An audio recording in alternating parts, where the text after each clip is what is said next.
नमस्कार, आप देख रहे हैं इंडिया न्यूज। आपके साथ मैं हूं चित्रा त्रिपाठी। वक्त हो चला है सुपरफास्ट 100 का। नमस्कार, मैं हूं राजीव शर्मा। शुरुआत करेंगे बड़ी खबर से। ठीक 24 घंटे बाद नरेंद्र मोदी देश के अगले प्रधानमंत्री बन जाएंगे। कल शाम 6 बजे राष्ट्रपति भवन के खुले प्रांगण में शपथ ग्रहण समारोह आयोजित किया गया है, जहां राष्ट्रपति प्रणब। ठीक 24 घंटे बाद नरेंद्र मोदी देश के अगले प्रधानमंत्री बन जाएंगे। कल शाम 6 बजे राष्ट्रपति भवन के खुले प्रांगण में शपथ ग्रहण समारोह आयोजित किया गया है, जहां राष्ट्रपति प्रणब मुखर्जी मोदी को पीएम पद की शपथ दिलाएंगे।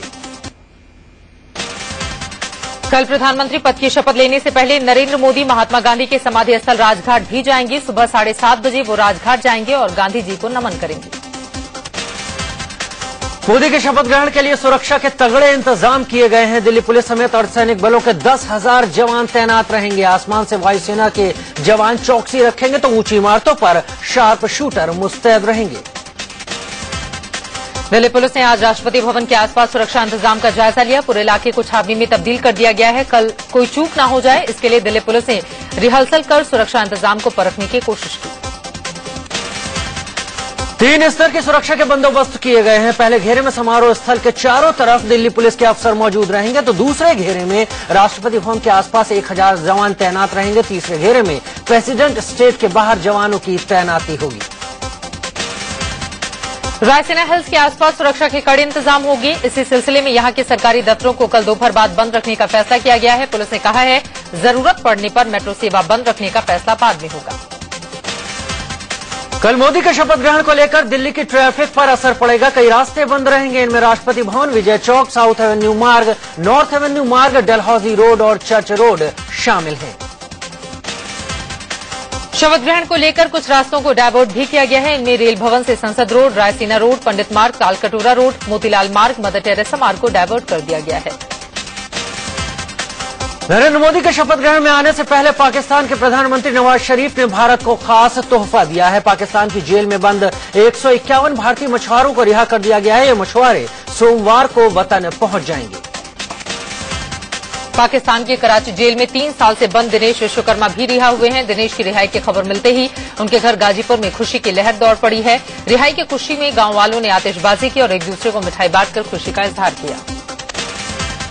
पाकिस्तान के नक्शे कदम पर चलते हुए श्रीलंका ने भी अपनी जेलों में बंद भारतीय मछुआरों को छोड़ने का फैसला किया है। श्रीलंका के राष्ट्रपति महिंद्रा राजपक्षे भी मोदी के शपथ ग्रहण में आ रहे हैं। नरेंद्र मोदी ने मछुआरों की रिहाई के श्रीलंका और पाकिस्तान के कदम का स्वागत किया है। उन्होंने ट्वीट करके मछुआरों की घर वापसी पर खुशी जाहिर की। काफी असमंजस के बाद भले ही पाकिस्तान के प्रधानमंत्री नवाज शरीफ ने मोदी के शपथ ग्रहण में आना तय किया हो, लेकिन सूत्रों से खबर है कि इसके लिए नवाज को पाकिस्तान आर्मी से काफी खुशामद करनी पड़ी। सूत्र बताते हैं, नवाज शरीफ के भाई और पाकिस्तान के पंजाब प्रांत के मुख्यमंत्री शहबाज शरीफ ने पाकिस्तानी आर्मी चीफ रहील शरीफ से मुलाकात कर उन्हें काफी समझाया था, जिसके बाद वो माने और तब नवाज का भारत आना तय हुआ। पाकिस्तान के प्रधानमंत्री नवाज शरीफ कल सुबह 9 बजे इस्लामाबाद से दिल्ली के लिए रवाना होंगे। शाम 6 बजे वो मोदी के शपथ ग्रहण में शरीक होंगे। इसके बाद रात में हैदराबाद हाउस में नरेंद्र मोदी उन्हें डिनर देंगे। 27 मई की सुबह नरेंद्र मोदी और नवाज शरीफ के बीच आपसी रिश्तों पर बात होगी। मोदी से मुलाकात के बाद नवाज शरीफ राष्ट्रपति से मिलेंगे और फिर दोपहर में दिल्ली से इस्लामाबाद लौट जाएंगे। नवाज शरीफ और मोदी के बीच कई अहम मुद्दों पर बातचीत हो सकती है। 26/11 मुंबई हमले के बाद से ही दोनों देशों के बीच बातचीत रुकी हुई है। 27 मई को इस दिशा में एक नई शुरुआत हो सकती है। नवाज शरीफ के साथ एक प्रतिनिधि मंडल भी आ रहा है। इसमें विदेश रक्षा मामलों के सलाहकार सरताज अजीज के अलावा विदेश सचिव एजाज चौधरी भी शामिल हैं। साथ ही पीएम के स्पेशल असिस्टेंट तारिक फातमी के अलावा कई और लोग मौजूद होंगे।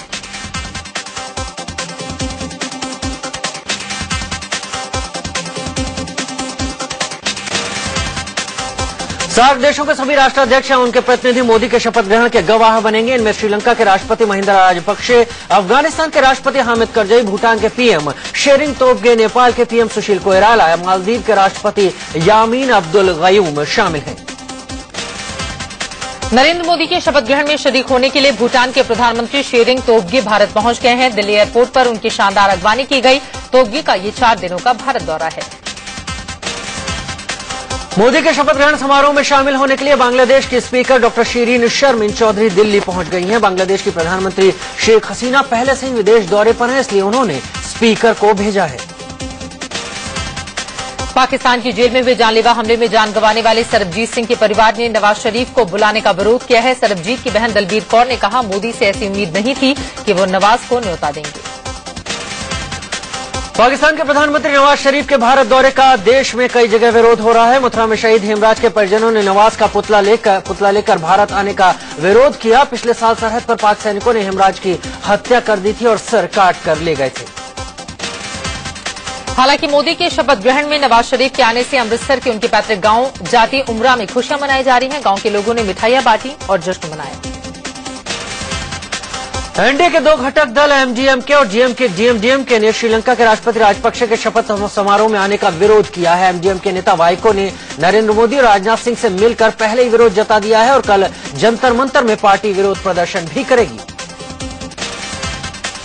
श्रीलंका के राष्ट्रपति महिंदा राजपक्षे के भारत दौरे का कई जगह विरोध शुरू हो गया है। दिल्ली में तमिल यूथ फोरम के कार्यकर्ताओं ने श्रीलंका के राष्ट्रपति के भारत दौरे के विरोध में प्रदर्शन किया। उधर चेन्नई में भी तमिल छात्रों ने महिंदा राजपक्षे के खिलाफ प्रदर्शन किया और वापस जाओ के नारे लगाए। ये लोग श्रीलंका में तमिलों पर हुए अत्याचार को लेकर वहां की सरकार से नाराज हैं। कल नरेंद्र मोदी के शपथ ग्रहण के साथ ही शिवसेना कोटे के मंत्रियों की शपथ को लेकर सस्पेंस बना हुआ है। शिवसेना ने अब तक शपथ ग्रहण का निमंत्रण नहीं कबूला है। बताया जा रहा है पाकिस्तान के पीएम नवाज शरीफ को न्योते से शिवसेना नाराज है। शिवसेना प्रमुख उद्धव ठाकरे ने अपने सभी नेताओं से नवाज शरीफ मामले पर किसी भी तरह की बयानबाजी से बचने को कहा है। उद्धव ने शिवसेना नेताओं को 26 तारीख तक इस मामले में चुप रहने की हिदायत दी है। शिवसेना प्रमुख उद्धव ठाकरे की हिदायत का असर पार्टी के मुखपत्र सामना में भी दिखा। अक्सर पाकिस्तान पर सख्त रवैया अपनाने वाला शिवसेना का मुखपत्र सामना ने महज खबर दी, नवाज शरीफ भारत आ रहे हैं। किसी तरह का विश्लेषण नहीं छापा गया है। राष्ट्रपति भवन के प्रांगण में होने वाले समारोह में 3000 से ज्यादा मेहमानों को न्योता भेजा गया है, जिसमें 1000 वीवीआईपी, 1000 सामान्य मेहमान हैं। साथ ही लोकसभा और राज्यसभा के सभी 777 सांसदों को भी निमंत्रण भेजा गया है। मोदी के शपथ ग्रहण में तमिलनाडु की मुख्यमंत्री जयललिता नहीं आएंगी और खबर है कि वो अपना कोई प्रतिनिधि भी नहीं भेजेंगी। श्रीलंका के राष्ट्रपति महिंदा राजपक्षे को बुलाए जाने के विरोध में जयललिता ने ऐसा फैसला लिया है। नरेंद्र मोदी के शपथ ग्रहण में पश्चिम बंगाल की मुख्यमंत्री ममता बनर्जी भी नहीं आएंगी। हालांकि वो अपना प्रतिनिधि जरूर भेजेंगी। कहा जा रहा है कि ममता का नुमाइंदा बनकर कोई वरिष्ठ मंत्री मोदी के शपथ ग्रहण में पहुंचेगा। कल होने वाले मोदी के शपथ ग्रहण में यूपी के मुख्यमंत्री अखिलेश यादव भी शरीक होंगे। नरेंद्र मोदी से विरोध के बावजूद अखिलेश ने उनके शपथ ग्रहण में आने का फैसला किया है। कांग्रेस अध्यक्ष सोनिया गांधी और उपाध्यक्ष राहुल गांधी नरेंद्र मोदी के शपथ ग्रहण समारोह में शामिल होंगे। 26 मई को होने वाले शपथ ग्रहण समारोह में दोनों ने आने का फैसला किया है। मोदी के शपथ ग्रहण में बॉलीवुड से लेकर खेल जगत और उद्योग जगत के कई नामी गिरामी चेहरे दिखेंगे। अमिताभ बच्चन, लता मंगेशकर, रजनीकांत, सचिन तेंदुलकर, रतन टाटा से लेकर कई बड़ी हस्तियों को न्योता दिया गया है। नरेंद्र मोदी के शपथ ग्रहण समारोह में बॉलीवुड अभिनेता विवेक ओबेरॉय भी शरीक होंगे। विवेक ओबेरॉय ने चुनाव के दौरान मोदी और बीजेपी का जोर शोर से प्रचार भी किया था। वाराणसी में नरेंद्र मोदी के प्रस्तावक रहे शास्त्रीय गायक पंडित छन्नूलाल मिश्र भी मोदी के शपथ ग्रहण समारोह में शरीक होंगे। आया है मोदी जी का शुभ दिन, आज आधार पा रहा है मन, क्यों भटकना पड़े तुझे जीवन, मुक्ति को आज प्राण देने दो। वडोदरा में नरेंद्र मोदी के प्रस्तावक रहे चाय बेचने वाले किरण महिदा को भी पीएम के शपथ ग्रहण समारोह में आने का न्योता भेजा गया है। उन्होंने कहा कि यह पहला मौका होगा जब एक चाय वाला पीएम के शपथ ग्रहण समारोह में शामिल होगा। वडोदरा राजघराने की राजमाता शुभांगिनी देवी गायकवाड़ भी नरेंद्र मोदी के शपथ ग्रहण समारोह में शामिल होंगी। राजमाता शुभांगिनी वडोदरा में नामांकन के दौरान मोदी की प्रस्तावक बनी थी। हॉकी के जादूगर मेजर ध्यानचंद के बेटे अशोक ध्यानचंद को भी 26 मई को मोदी के शपथ ग्रहण समारोह के लिए न्योता भेजा गया है। अशोक ध्यानचंद के मोबाइल पर समारोह में न्योते का मैसेज भेजा गया है। उन्होंने इसके लिए बीजेपी को धन्यवाद दिया है। देश के पीएम बनने जा रहे नरेंद्र मोदी की मां अपने बेटी के शपथ समारोह में शामिल नहीं हो पाएंगी। बताया जा रहा है उनकी तबियत ठीक नहीं है, जिसके चलते वो दिल्ली नहीं आ पाएंगी। वहीं मोदी के छोटे भाई प्रहलाद का परिवार भी समारोह में शामिल नहीं होगा। 26 मई को मोदी के शपथ ग्रहण के दिन वाराणसी से उनके कई समर्थक जश्न मनाने दिल्ली पहुंच रहे हैं, जिसके लिए वाराणसी से पुरानी दिल्ली तक मोदी स्पेशल ट्रेन चलाई जा रही है। मोदी स्पेशल ट्रेन वाराणसी से आज शाम 6:50 पर चलेगी। लखनऊ जंक्शन पर ट्रेन रात 12:25 और मुरादाबाद सुबह 5:55 पर पहुंचेगी। 26 मई की सुबह 9:25 पर यह ट्रेन पुरानी दिल्ली रेलवे स्टेशन पहुंच जाएगी। मनोनीत प्रधानमंत्री नरेंद्र मोदी आज रात अपने मंत्रियों की लिस्ट राष्ट्रपति को सौंप देंगे। कल मोदी के साथ साथ उनका मंत्रिमंडल भी राष्ट्रपति भवन में शपथ लेगा। मोदी छोटा सा मंत्रिमंडल बनाने वाले हैं। सूत्रों से खबर है, सुषमा स्वराज नरेंद्र मोदी की कैबिनेट में शामिल होने को तैयार हो सकती हैं। ऐसी खबरें पहले आ रही थी कि सुषमा मंत्री नहीं बनना चाहती। तेलुगु देशम पार्टी के अध्यक्ष चंद्रबाबू नायडू ने गुजरात भवन जाकर नरेंद्र मोदी से मुलाकात की। उन्होंने मंत्रिमंडल में अपनी पार्टी की भागीदारी को लेकर बातचीत की। लोकसभा चुनाव में चंद्रबाबू नायडू की पार्टी टीडीपी ने 16 सीटें जीती हैं। नरेंद्र मोदी के बेहद करीबी माने जाने वाले अमित शाह ने एक बार फिर मोदी से मुलाकात की है। अमित शाह मनोनीत पीएम से मिलने गुजरात भवन पहुंचे। इससे पहले भी अमित शाह पिछले कुछ दिनों में कई बार मोदी से मिल चुके हैं। मोदी मंत्रिमंडल को लेकर जारी मंथन के बीच बीजेपी नेता अरुण जेटली ने मनोनीत पीएम नरेंद्र मोदी से मुलाकात की। अरुण जेटली संघ दिल्ली में आरएसएस के दफ्तर भी गए, जहां उन्होंने संघ पदाधिकारियों से मुलाकात की। मोदी मंत्रिमंडल पर मंथन का दौर जारी है। इसी कड़ी में बेंगलोर साउथ से बीजेपी सांसद अनंत कुमार और गाजियाबाद से वीके सिंह पार्टी अध्यक्ष राजनाथ सिंह से मिलने पहुंचे। मोदी मंत्रिमंडल को लेकर एक फॉर्मूला सामने आया है। सूत्रों से खबर है कि मोदी के मंत्रिमंडल में 22 से 25 कैबिनेट मंत्री हो सकते हैं। अहम मंत्रालयों जैसे रेलवे, इंफ्रास्ट्रक्चर और वित्त जैसे मंत्रालयों में एक टेक्नोक्रेट राज्य मंत्री होगा। वाराणसी में नरेंद्र मोदी के प्रस्तावक रहे वीरभद्र निषाद भी मोदी के शपथ ग्रहण समारोह में जाने के लिए बेकरार हैं।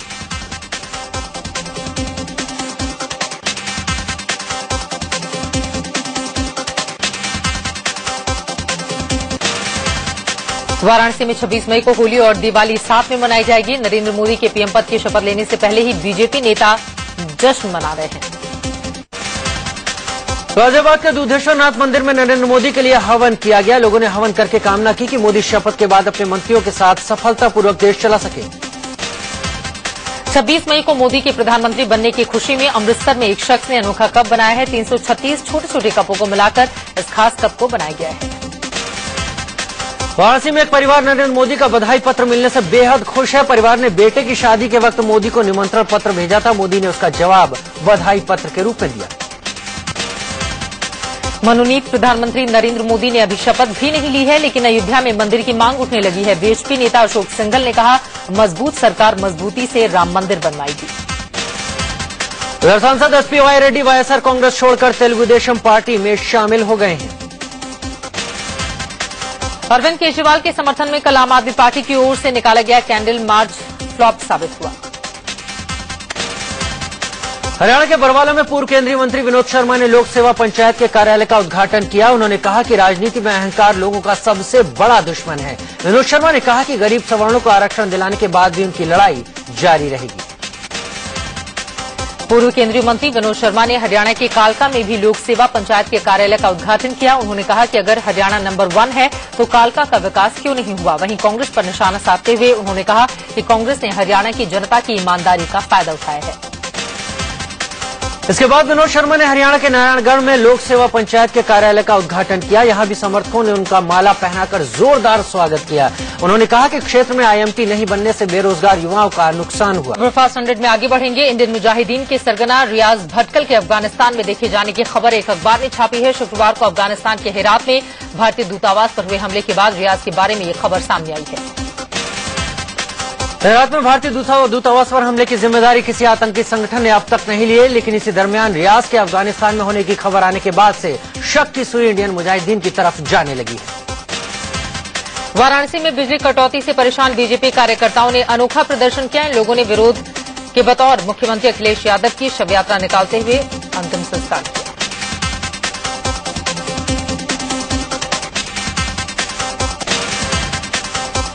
अलीगढ़ में बिजली कटौती से परेशान लोगों ने सड़क पर उतरकर जोरदार हंगामा किया। परेशान लोगों ने सड़क पर प्रशासन का पुतला फूंक कर विरोध जताया। बिहार के गया जंक्शन रेलवे स्टेशन के माल गोदाम के यार्ड में आग का आतंक दिखा। आग लगने से रेलवे की लकड़ी की पुरानी स्लीपर जलकर खाक हो गई। आग बुझाने के लिए दमकल की 6 गाड़ियों को घंटों मशक्कत करनी पड़ी। फिलहाल आग लगने की वजह साफ नहीं हो सकी है।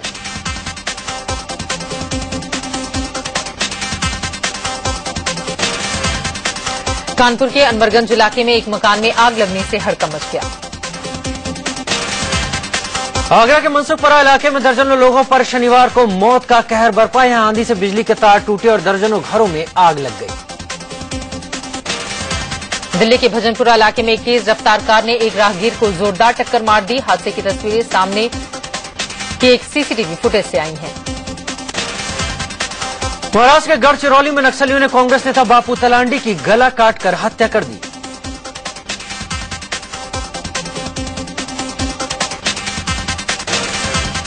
बिहार के जहानाबाद में दबंगों ने मजदूरी मांगने पर एक मजदूर की बेरहमी से पिटाई कर उसकी आंख फोड़ दी।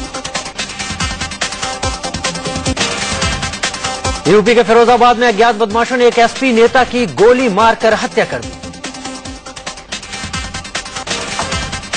दिल्ली के करावल नगर इलाके में बाइक सवार बदमाशों ने एक दुकानदार को गोली मार दी। पुलिस मामले की जांच कर रही है। वारदात को अंजाम देने के बाद बाइक सवार बदमाश आराम से फरार हो गए। मौके पर पहुंची पुलिस ने घायल फहीम को अस्पताल में भर्ती करवाया। यूपी के फैजाबाद में प्रेमी जोड़ी के खुदकुशी से हड़कंप मच गया। एक ही मोहल्ले में रहने वाले जोड़े ने अपने अपने घरों में फांसी लगाकर जान दी थी।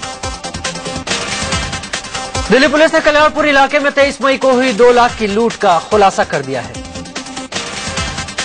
गाजियाबाद में पुलिस की गुंडागर्दी सामने आई है। कविनगर थाने के पुलिस वालों ने घर में घुसकर रिटायर्ड फौजी और उनके परिजनों से मारपीट की। यूपी के वृंदावन कोतवाली थाने में उस वक्त अफरा तफरी मच गई जब पुलिस वाले ही आपस में उलझ गए। यूपी के मेरठ में एक निजी अस्पताल में 2 लोगों ने जमकर तोड़फोड़ की। पूरी वारदात वहां लगे सीसीटीवी में कैद हो गई है। गुजरात के जामनगर में एक प्रोफेसर पर रेप का आरोप लगाया। आरोप है कि किराए का मकान दिखाने के बहाने आरोपी प्रोफेसर एक घर में दाखिल हुआ और उसने रेप को अंजाम दिया। जम्मू कश्मीर के राजौरी में एक महिला के साथ मारपीट कर तेजाब डालने का मामला सामने आया है। महिला का आरोप है शादी के बाद से ही उसके पति और ससुराल वाले उसके साथ मारपीट करते थे। पश्चिम बंगाल के दिनाजपुर में पुलिस ने 10 बांग्लादेशियों को गिरफ्तार कर लिया। उत्तराखंड के काशीपुर में एक नाबालिग लड़की से गैंगरेप का मामला सामने आया है। गाजियाबाद में एक शख्स ने अपनी पत्नी को पीट कर कोमा में पहुंचा दिया जहां उसकी मौत हो गई। दिल्ली से सटे गाजियाबाद में किसानों ने एक बिल्डर के दफ्तर के बाहर जमकर हंगामा किया। पश्चिम बंगाल के जलपाईगुड़ी में तूफान ने भारी तबाही मचाई है। लोगों के दर्जनों मकान, पेड़, बिजली खंभे सब तहस नहस हो गए। यूपी बोर्ड इंटरमीडिएट के रिजल्ट का ऐलान कर दिया गया है। एक बार फिर लड़कियों ने बाजी मारी है। लखनऊ की संध्या यादव ने पूरे प्रदेश में दूसरा स्थान हासिल किया। संध्या के टॉप करने पर उनके घर में खुशी की लहर दौड़ पड़ी। उत्तराखंड के चमोली में सिखों के मशहूर धर्मस्थल हेमकुंड साहिब के कपाट खुलने के साथ ही यात्रा शुरू हो गई है।